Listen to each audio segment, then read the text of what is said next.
분단 생태계에서 생명평화 문화 생태계 굉장히 뭐라 그럴까요? 너무너무 고무됐습니다. 분단 체제를 넘어서 평화 체제로 가자. 생태계라는 게 체제로 온다라면 참 뭐라 그럴까요? 흥분된다 그럴까요? 이런 표현 자체가. 그러면서 윤지훈 선생님이 갑자기 이 주제를 맡으셔가지고 불과 며칠 안 되는 상황 속에서 뭐 메꾼다고 쓰셨다고 그러더라고요. 너무 좀 반가웠습니다. 특히 2014년도에 개성단 근무하셨다 그러길래 저는 이렇게 학자 입장에서 한번 통일평화 문제를 선착해서 연구하다가 직접 북측에 들어가가지고 체험적으로 실정적으로 한번 부득해봐야겠다 싶어서 2008년부터 2011년까지 4년간 개성단에 체류하면서 대북 협상을 전담하면서 학자 입장에서 북쪽을 좀 보려고 했었습니다. 그래서 이제 개성단 이야기를 많이 하는데 전체적인 글을 읽으면서 윤지훈 선생님 굉장히 따뜻한 분이다 이런 생각이 좀 들었습니다. 그래서 저는 토론은 이 선생님의 글에 대한 텍스트 분석 평가보다는 같이 개성단 공부한다는 측면에서 제 이야기를 같이 녹여서 한번 해보려고 합니다. 먼저 개성단 문제 들어가기 전에 북한 학자 입장에서 먼저 문제제기, 인식의 전제적 관점에서 드리고 싶으니까 개성공단도 남북관계 상징으로서 존재하지만 전체적으로 우리 사회가 북한에 대한 보편적으로 본다라면 너무 많이 모르는 거 아닌가. 그래서 저는 그것을 북맹이라고 얘기를 합니다. 이 북맹은 적대적 분단체제, 대립적인 분단체제가 만들어낸 강제한 결과라고 봅니다. 그래서 저는 이걸 분단체제 속에서 북한은 구조적 무지와 체제적 왜곡의 대상이다. 이 자리에 지금 남북관계 북한 통일문제 연구하시는 분들이 정말 많으십니다만 북한학은 아카데미즘의 근간 1 더하기 1은 2가 되어야만 하는 진리를 추구하는 학문일 수 있는가? 분단체제 속에서 굉장히 어렵죠. 사실은. 자기검열도 다 하지 않습니까? 국가보안법이 분명히 작동하고 있지 않습니까? 전 이 문제의식을 한 25년이 계속 가지고 있었어요. 북한학은 적대적 분단체제 속에서 학문이 아닌 정치 영역이다. 이미 자괴감입니다. 이것이 사실은 전체적으로 북맹을 구조화시키는 굉장히 큰 역할을 했다고 저는 봅니다. 북한학을 하는 사람들이 정말 제대로 해야 된다. 치열하게 해야 된다. 진리 앞에 용기 있어야 된다. 그런 말씀들을 먼저 드리면서 가겠습니다. 이 글을 읽으면서 이런 생각을 해봤습니다. 우리 사회의 북한 인식 수준이라는 게 헌법적 가치인 평화 통일적 가치, 대한민국의 공식 통일 방안인 민족 공동체 통일 방안, 화해협력, 남북연합 완전 통일이라는 88년, 89년 이후에 공식화된, 선포했던 그 통일 방안적 관점이 입각해 있는가? 기본 정신이 상호 존중의 정신입니다. 자주 평화 민족 대상의 민족 이거 빼고 상호 존중의 기본 정신, 원칙, 태도에 대한민국의 통일 정책들이 부합하는가? 아니죠. 극복의 대상이죠, 사실은. 적입니다. 그 분단 체제를 넘어서 평화 체제로 가야 한다라는 당위적 명분이 있기 때문에 북한에게 선착한 것인데 굉장히 자괴감이 들죠. 그래서 제가 우리 사회의 북한 인식의 수준과 관련해 가지고 우리는 북한을 통일 평화 문제 1주체 상수로 인정하고 있는가? 여기서 또 굉장히 괴의감이 빠지죠, 사실. 통일 평화에 대해서 북한은 극복의 대상인가, 공존의 대상인가, 상생의 대상인가? 굉장히 논쟁적입니다. 학자들조차도 정권과 인민은 분리된다. 또 이런 얘기도 합니다. 넌센스죠, 사실은. 북한 체제는 분리가 되지 않죠. 그들은 하나입니다, 사실은. 근데 우리는 분리하려고 합니다. 이런저런 부분들, 우리 사회 북한 인식의 수준들이 매우 사실은 허약하다. 이 말씀을 드리면서요. 그것을 강제했던 우리 사회의 보게 된 인식 관점 유형을 제가 정리해봤는데 사실 이거는 이렇게 제가 적었습니다만 분단 체제, 즉 분단 생태계가 강제하는 보게 된 인식들입니다. 적대적 관점 여러분 다들 아실 거고요. 대립적 관점 마찬가지고 연구자들도 연구의 대상 타자화시킵니다. 북측은 맞물려 있는 남과 북은 나와 너가 아닌 우리거든요. 북이 다란 말입니다. 그런데 철저하게 대상화시키죠. 타자화시키죠. 그런 분석들이 과학적일 수 있겠는가? 굉장히 비교적 문제입니다. 우리 기준의 관점 마찬가지죠. 비교적 관점도 마찬가지입니다. 맹목적인 비교를 합니다. 대부분 그 비교에 준 것들은 우리 기준입니다. 우리가 남과 북이 체제와 제도가 다르다라고 얘기를 합니다. 그 체제와 제도가 다르기 때문에 어떠한 일상생활 양식과 가치 규범과 진선미의 기준까지도 달라질 수 있다는 것들은 생각하지 않습니다. 사실. 옳고 그름의 대상일 뿐이죠. 분석의 연구들이 대충 그렇다는 것이죠. 틀릴 수밖에 없다는 거죠. 어떻게 될 수밖에 없다. 이런 이야기 속에서 제가 우리 사회가 이런 정도 적대적, 비립적, 비교적, 우리 기준의 관점, 경제적 관점, 대신 일반에 오래 빠지는 거 아닌가. 사실은 더욱더 서글픈 것은 이런 70년 분단 체제가 만들어 놓은 6가지 관점을 압도하는 게 이제는 아예 무관심하죠. 통일의 문제가, 분단의 문제가 국민 분야의 구조적 권한인 그 토대인데 반드시 알아야 될 게 분단 문제이고 통일에 대한 이야기인데 국민들은 아예 이제는 완벽하게 무관심해져가고 있다는 거예요. 아주 후진적인 정치 체제가 그 정치 문화가 정책 혐오, 냉소 이런 것들을 양산하는 것처럼 분단 체제는 통일의 가치, 평화의 가치들을 스스로 가르치지 않는다. 분단은 분단의 폐해를 가르치지 않는다. 분단은 남과 북이 분단되어 있는 시츄에이션 상황이 아니라 살아있는 유기체다. 라는 관점에서 봐야 되지 않겠는가 그런 이야기를 하고 싶습니다. 북한적인 특성 같은 건 군사국가적 집단주의다, 사회주의다 이런 내용들은 뭐 이렇게 토론해볼 문제라고 보고요. 개성공단 관련해서 좀 말씀을 좀 드리겠습니다. 저는 이 주제가 상호 접촉에 의한 남북 근래 시선 변화, 개성공단이 가졌던 의, 특징, 성격을 보면은 평화의 공단이다. 경제적 가치가 있다. 안보적 가치가 있다. 통일의 가치가 있다. 뭐 이런 이야기를 합니다. 근데 우리가 한 가지 꼭 잊지 말아야 하겠습니다. 개성공단은 성격이 변질되었습니다. 2000년 유럽농선의 엄청난 분위기 속에서 2008년에 합의를 했죠. 2008년에 착공을 했습니다. 2007년까지 정말 좋았습니다. 근데 우리가 보고 있는 개성공단 언제적 공단입니다. 그 정상적인 시기의 개성공단이 아닌 2008년 이후에 완벽하게 비정상화된 개성공단을 보고 있습니다. 그것이 개성공단의 한계처럼 이야기하고 있습니다. 사실은 2008년 이후의 개성공단은 최초의 개성공단을 하고자 했던 남과 북의 의지들과는 완벽하게 왜곡됩니다. 근데 우리 분석에서는 그 전체를 하나로 보고 말씀을 하고 있어요. 그래서 이제 말씀드리고 싶은 건데 이 페이지에 제가 토론문에 뭐 공간관리 운영체계라든가 개요라든가 이런 것들은 의 특징을 정리한 거고요.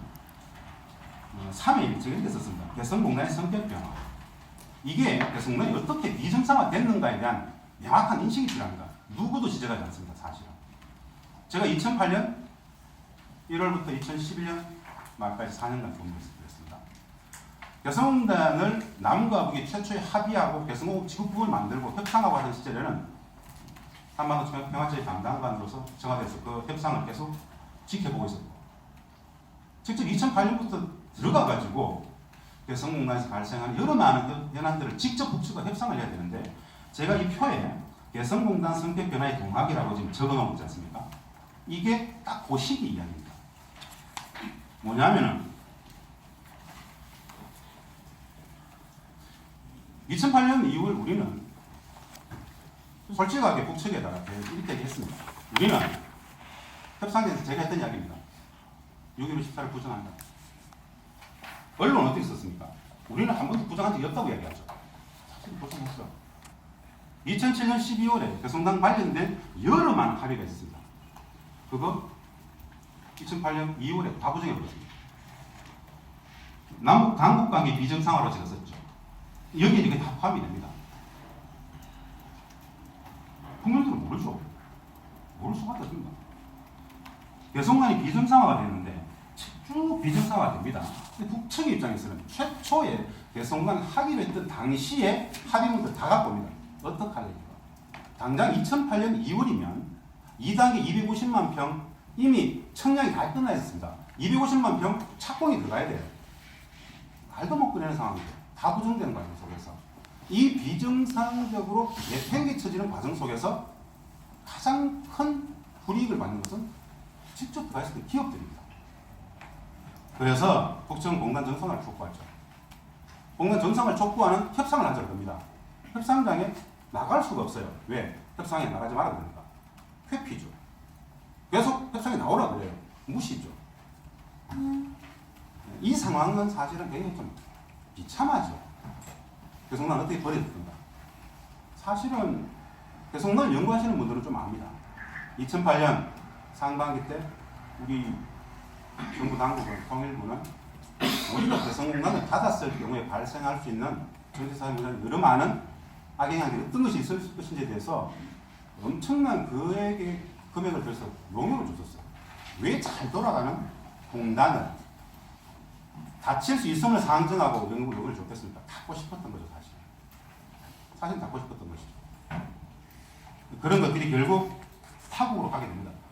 결국 그 연구 용역의 결과 보고서는 닫으면 안 된다.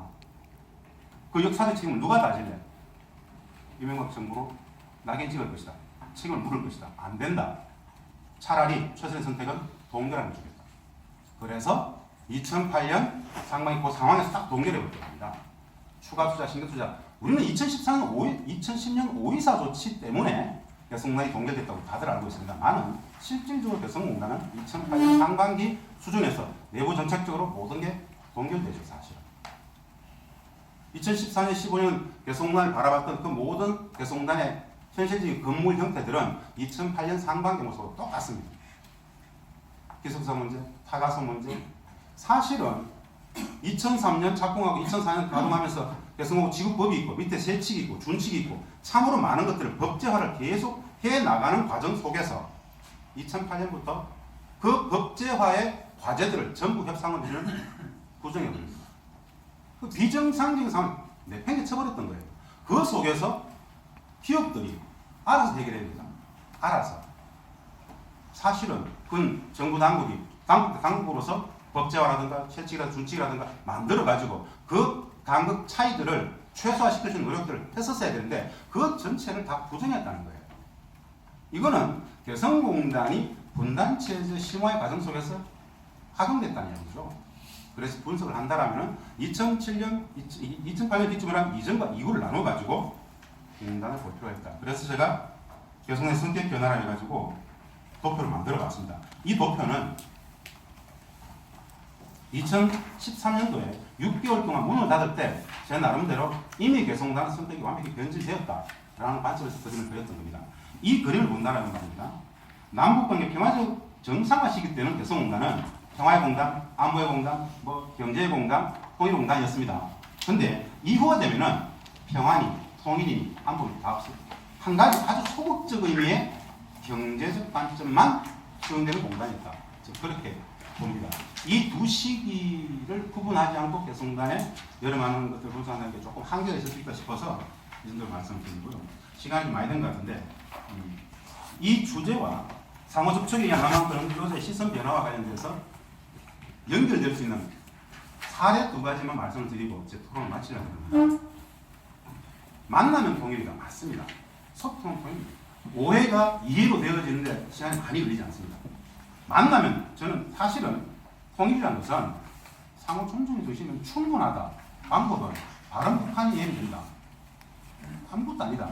만나면 되더라. 개성공단이 14년의 실증적인 경험 속에서 말씀드려보는 겁니다. 자, 남측 근로자가 개성공단에서 근무하면서 갖게 된 시선의 변화라는 것은 엄청납니다. 사실은. 굉장하죠.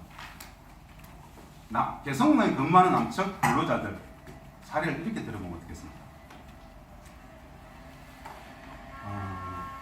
개성공단에 근무하는 남측 주재원은 말이다.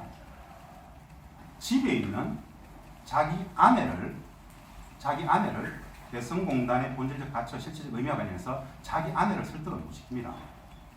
예를 들어 봐 드릴까요? 우리는 유사시에 뭔 일만 있으면은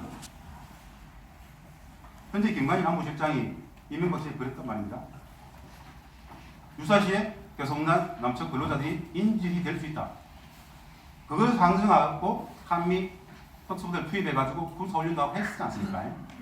그래서 결국 2013년 6개월 동안 문을 닫게 되는 그 파국으로 가게 되는데, 자, 언론이 그렇게 막 때리면 서울에 있는 가족들은 굉장히 불안합니다. 안에 근무하는 사람들은 불안감을 느낄까요? 어떤 반응을 할까요? 아주 시니컬하죠. 말같지 않은 소리야. 예, 그렇게 이야기를 한단 말입니다. 이 남편의 인식을 가지고 서울에 있는 자기 와이프를 안심을 시킬 수 있을까요? 못 시킵니다. 두 번째, 개성공단 근무자들은 말입니다. 서울에 나오면은 누구하고 대화를 하는 줄 아세요? 오랜만에 2주간씩 나왔어요. 오랜만에 친구를 만날 수 있습니다. 근데 개성공단 근무 1년만 지나면 개성공단 근무하는 사람들은, 개성공단 근로자들은 남측에 나와서도 개성공단 사람들끼리만 보입니다. 왜? 대화가 안 되기 때문에. 싸웁니다. 개성공단에 몇 년만 딱 근무하면 남측에 나와서 친구들 만나가지고 싸우게 돼요. 불편해요. 그래서 인식을 공유할 수 있는 사람들끼리만 다시 모이게 개성공단 사람들은 서울에 나와서도 주말에 개성 사람들끼리만 술 먹는다는 이야기는 개성공단 문제뿐 아니라 북한 문제와 관련된 인식의 점들이 워낙 분단 체제는 일상적으로 왜곡을 시키기 때문에 간극이 크다는 이야기입니다. 그래서 불편하게 안 만나는 것이죠. 저는 상호 접촉에 의한 남한 권리의 시선 변화, 북측에 대한 인식 변화, 북측의 사람들의 태도 변화, 이건 굉장합니다. 근데 개성공단 사람들은 남측 사람들로부터 고립당합니다.